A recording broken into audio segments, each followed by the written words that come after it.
They said his dream was too big for a man like him. But when the ashes settled, the world realized what they had destroyed. He built a town from dust, a place where black families owned businesses, where children laughed in the streets, and where hope had an address. But one night, the sky turned red with hate. Flames swallowed the buildings, and bullets shattered every window of progress. And when it was over, the world pretended it never existed, until now. Because history can be buried but not forgot, what they tried to erase. He built again. The sun rose over a patch of land that looked like nothing more than forgotten soil. Dust swirled in the morning breeze, carrying with it the scent of hard work yet to be done. This was the canvas for a dream, a vision that only one man could see clearly.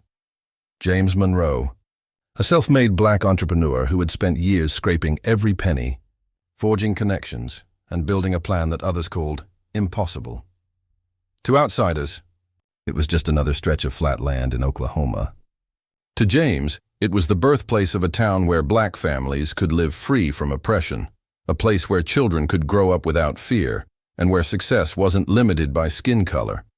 Every blueprint, every ledger, every parcel of land he purchased reflected decades of persistence, sacrifice, and a relentless belief in something greater than himself. James walked along the main street of what was now his creation. Greenfield, a name chosen to symbolize growth, prosperity, and life. Wooden buildings lined the street, each one humming with activity. A bakery filled the air with the aroma of fresh bread. A tailor measured a man for a new suit. Children chased each other down the sidewalks, laughter echoing like music through the town. The sense of community was palpable, a tapestry woven from hard work, ingenuity, and hope. Yet even in this vibrant, growing town, tension lingered like smoke at the edges of a fire. Outside the borders of Greenfield, whispers of envy and resentment spread among neighboring towns. Some neighbors saw black success as a threat, a disruption of a world they had long taken for granted. There were murmurs of sabotage, warnings that the prosperity of Greenfield would not go unchallenged. But James refused to falter. Every brick laid, every business opened, every school founded was a testament to resilience. He knew the risk, but he also knew the necessity of building something lasting.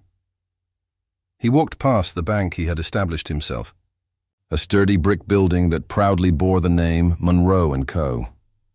Inside, ledgers reflected the wealth generated by the local businesses.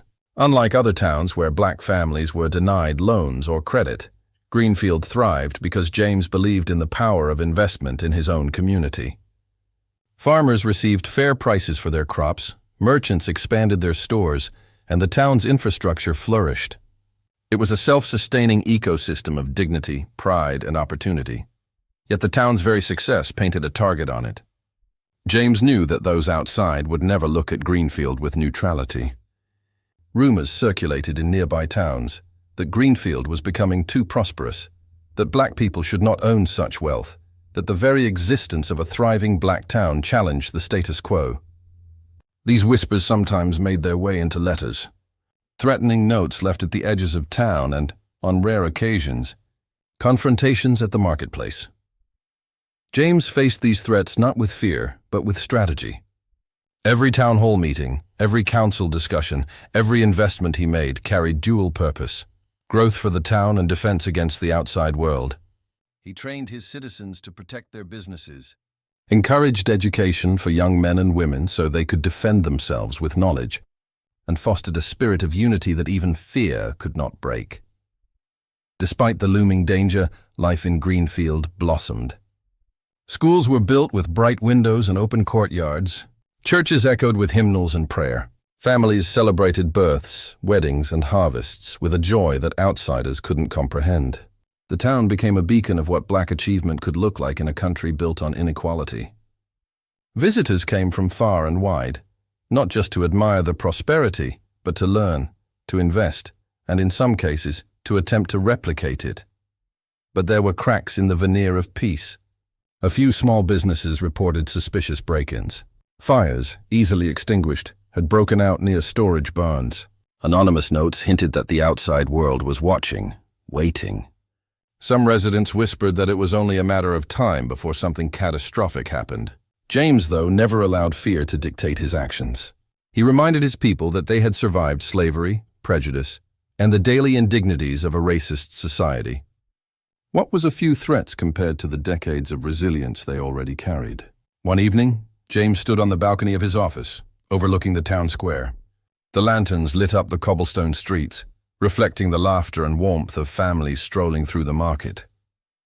His eyes scanned the horizon, noting the shadows where the tree line met the hills. It was a reminder that danger could come without warning, but it also reminded him why Greenfield mattered. Every smile, every successful business, every child running free was a victory in itself. He remembered the first time he had told his vision to others, a community hall filled with skeptics who laughed at him. A town for black families built by black hands? Impossible, they said. Yet here it stood. Brick by brick, dollar by dollar, dream by dream. James knew that history might try to erase this achievement, but for now, it was real. And that was enough to keep hope alive. Yet the story of Greenfield was not meant to stay quietly in the shadows. Word had reached city officials, lawmakers, and even opportunistic businessmen. Many envied what James had created. Some plotted, others merely wanted to see it crumble from a distance. The underlying tension was like a storm on the horizon, quiet but unmistakable. Greenfield's success wasn't just a threat to social norms, it was a challenge to systemic power structures.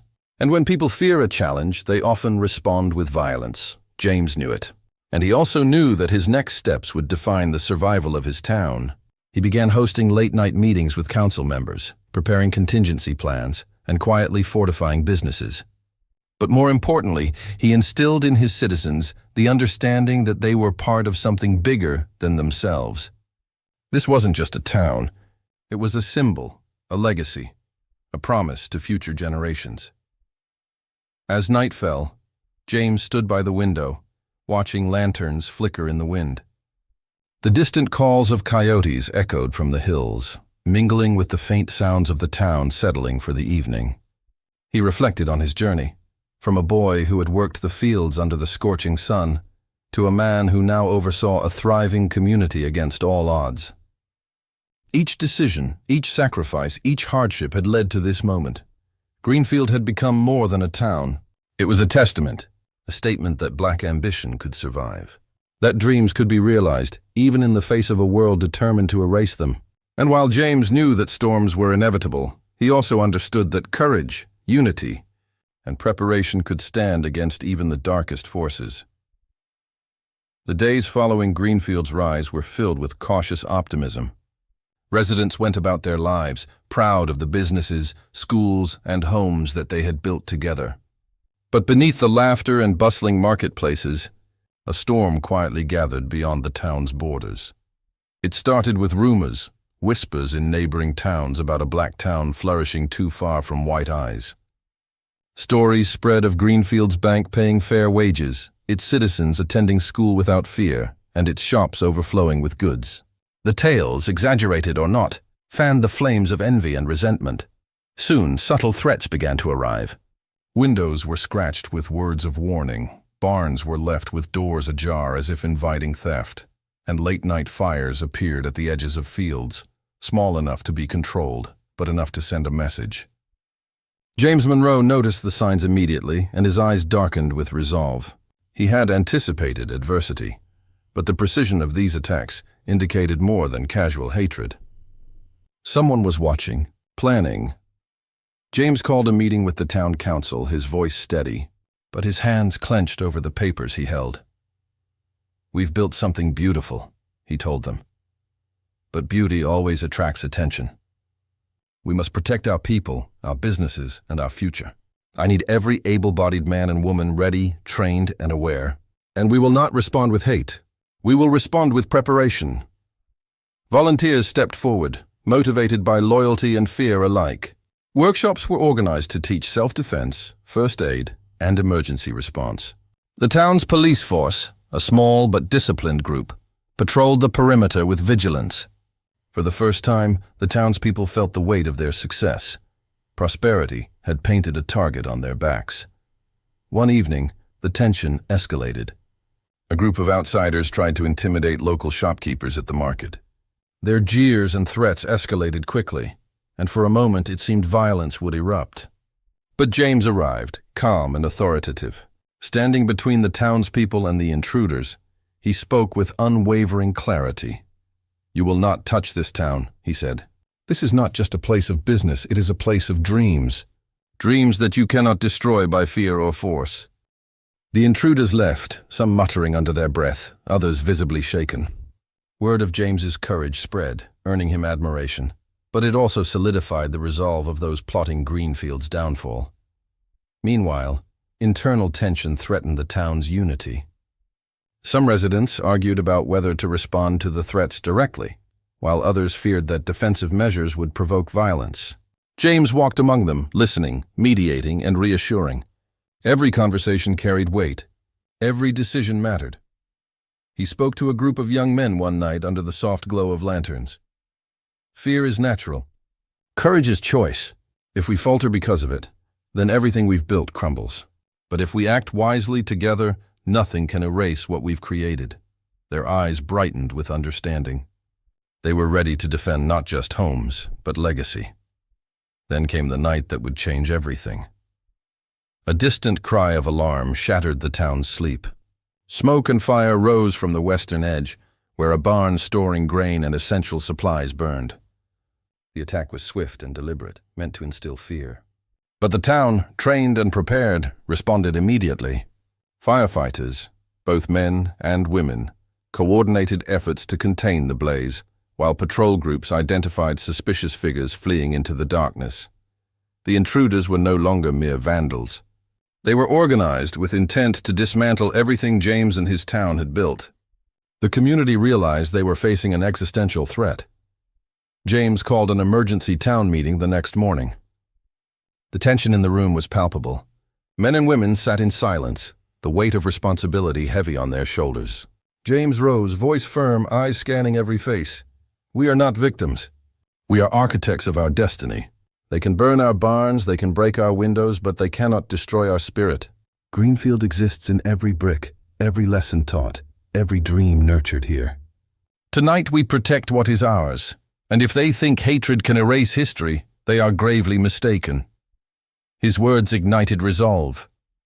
Volunteers fortified buildings, community watch schedules doubled, and a silent understanding passed through the town.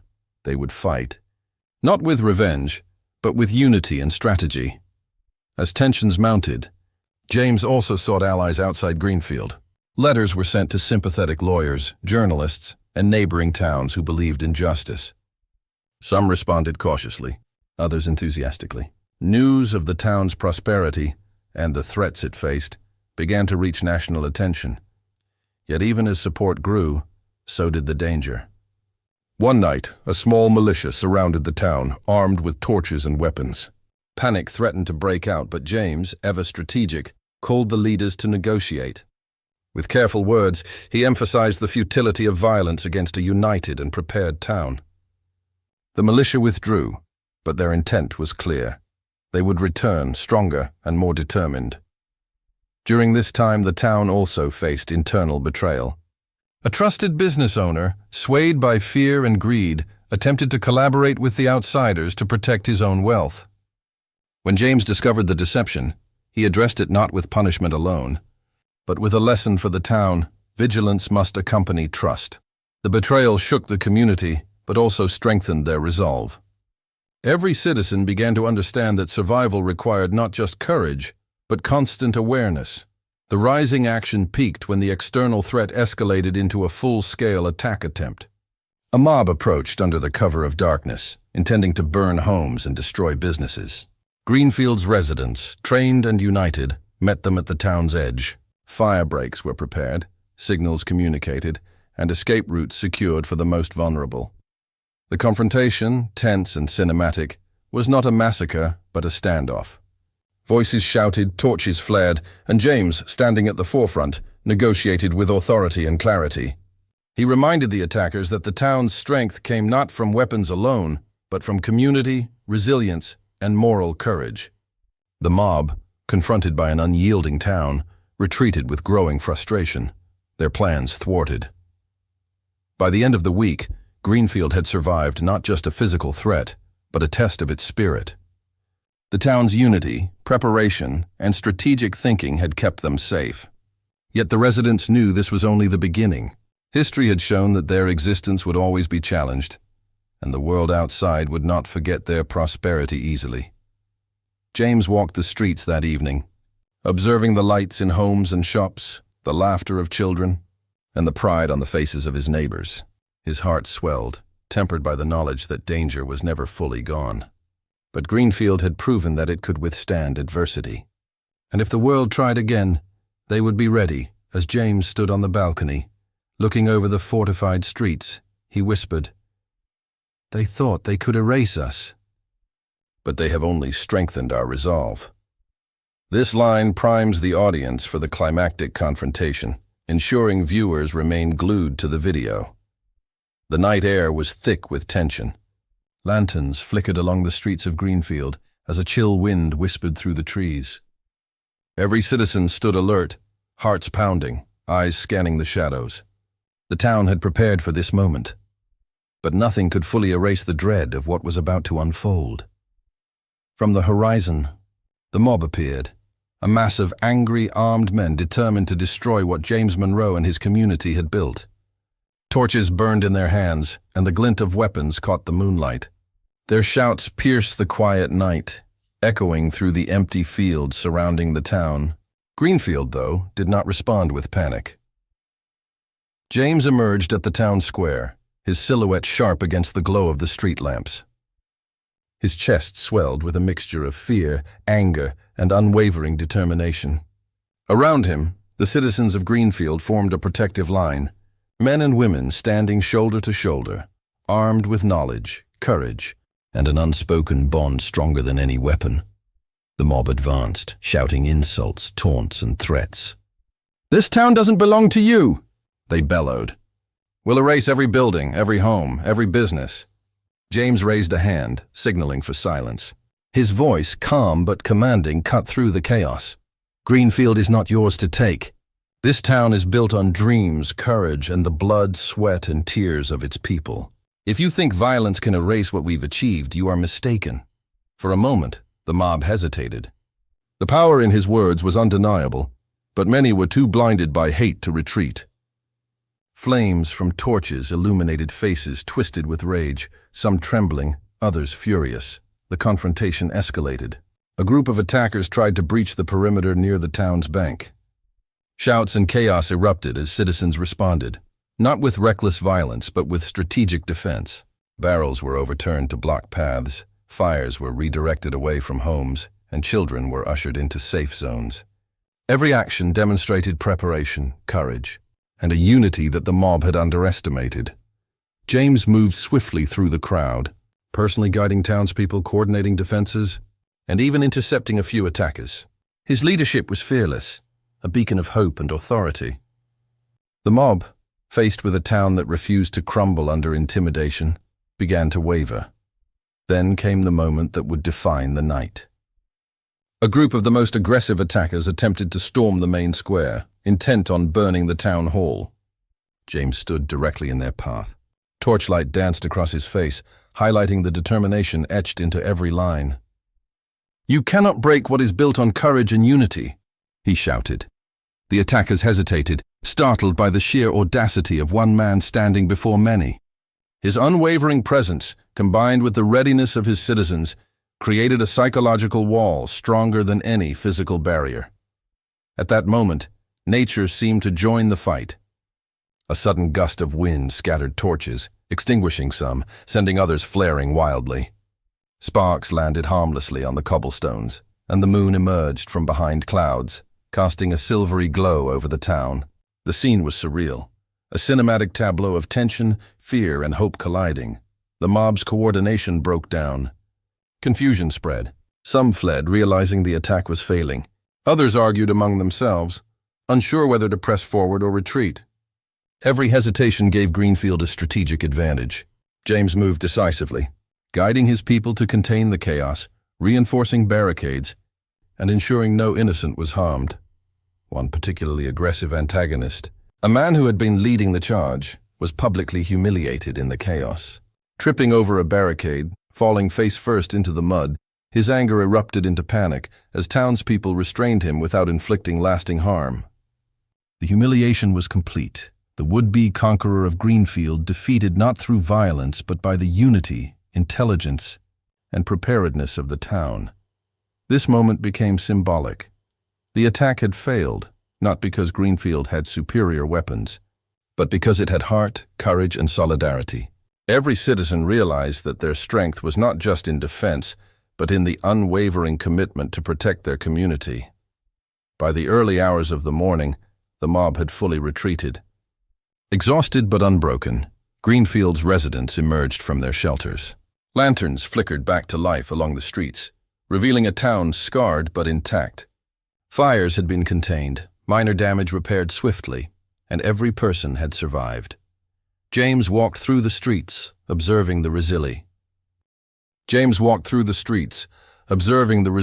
etched into the faces around him. Children clung to parents, men and women wiped sweat and soot from their brows, but every eye glimmered with pride. This night, the town had been tested, and Greenfield had proven unshakable. The climactic confrontation carried deep emotional weight. Citizens who had once doubted themselves now stood emboldened. Those who feared the outside world learned that courage and preparation could withstand even the most violent of threats. And James, though exhausted, knew that the true victory was not just in surviving the attack, but in the lasting proof that Greenfield could not be erased. "They thought they could destroy us," James whispered to a gathering of residents, "but they have only strengthened our resolve." That phrase became a mantra, echoing through Greenfield for generations. It was a reminder that unity, courage, and foresight could withstand hatred and violence, and that no force could erase what was built with purpose and heart.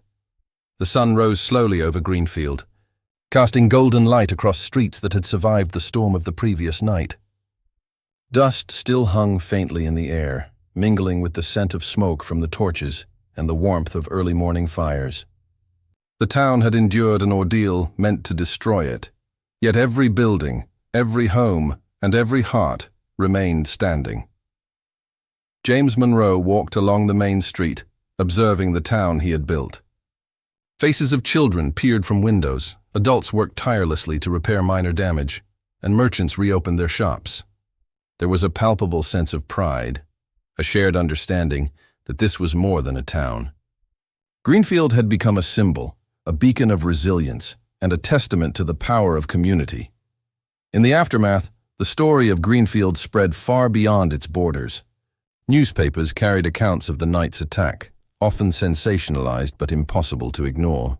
Some tried to diminish the town's achievements, framing it as lucky or fortunate.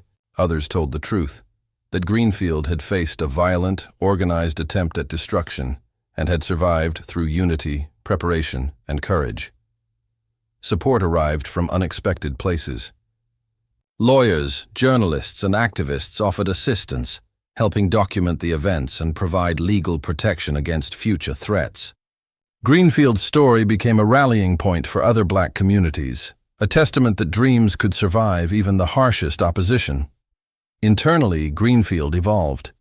Schools expanded, emphasizing education not just in literacy and arithmetic, but in leadership, civic engagement, and strategy. Citizens began teaching one another the importance of vigilance, teamwork, and self-reliance.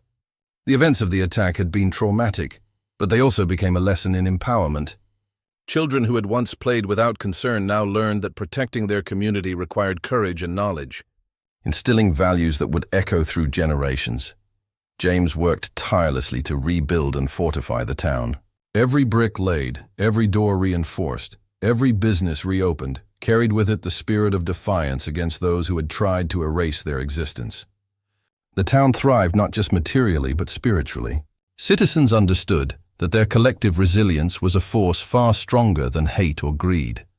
The story of the antagonists spread as well, but in a different form. Their failure became public, their attempts at intimidation exposed. Those who had underestimated Greenfield faced not just defeat, but humiliation. Their actions, once shrouded in secrecy, were revealed as cowardice in the face of unity and courage.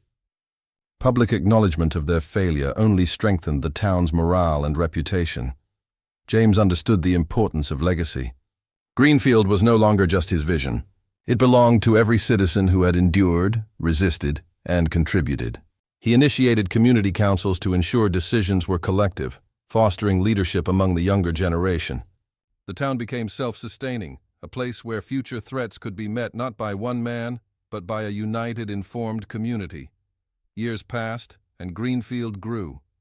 Its population increased, its economy diversified, and its reputation as a safe, prosperous haven for black families solidified. Festivals celebrated resilience, schools honored history, and monuments commemorated the night they faced annihilation and survived. The town's story became a part of national conversations, inspiring others to invest in their own communities, to build, protect, and thrive. James often walked the streets alone at night, reflecting on what had been achieved.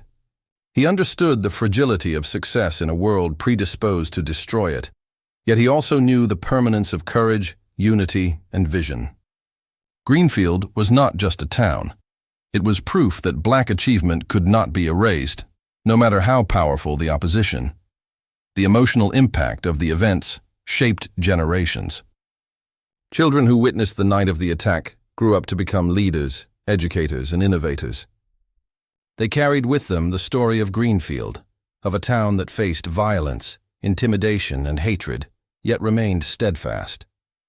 Their identity, pride, and purpose were intertwined with the legacy of resilience James had cultivated. Citizens told the story to newcomers, travelers, and relatives, each retelling emphasizing the power of collective action, the importance of preparation, and the strength of community. The lesson was clear. Unity and courage are the greatest defenses against oppression.